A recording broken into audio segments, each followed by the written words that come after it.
అందరికీ welcome to my channel. First of all teachers అందరికీ happy teachers day అండి. ఇవాళ నా టాపిక్ వచ్చేసి కంపారిజన్ అమంగ్ ద సిబ్లింగ్స్ అనమాట. టీచర్స్ కానీ పేరెంట్స్ కానీ మ్యాక్సిమం సిబ్లింగ్స్ని కంపారిజన్ చేస్తూ ఉంటారు. అక్కయ్యని చూడు, అన్నయ్యని చూడు, తమ్ముడిని చూడు, చెల్లని చూడు, వాళ్ళకి ఏ గ్రేడ్ వచ్చింది, వాళ్ళ బిహేవియర్ ఎలా ఉంది, వాళ్ళు ఇందులో ఫాస్ట్ ఉన్నారు, అందులో ఫాస్ట్ ఉన్నారు, నువ్వు లేవు, అక్క లెక్క లేవు, చెల్ల లెక్క లేవు అని. ప్లీజ్ నా రిక్వెస్ట్ ఏంటంటే ఎప్పుడు కూడా సిబ్లింగ్స్ని కంపారిజన్స్ చేయకండి దయచేసి.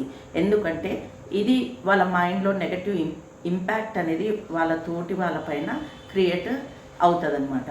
అది పెరుగుతుంటే ఇంకెక్కువైపోతూ ఉంటుంది. సో దానికి కారణం మనమే.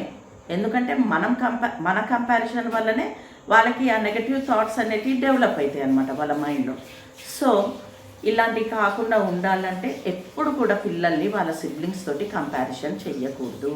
ఎందుకంటే ఎవరి టాలెంట్ వాళ్ళదే, ఎవరి స్కిల్స్ వాళ్ళవి.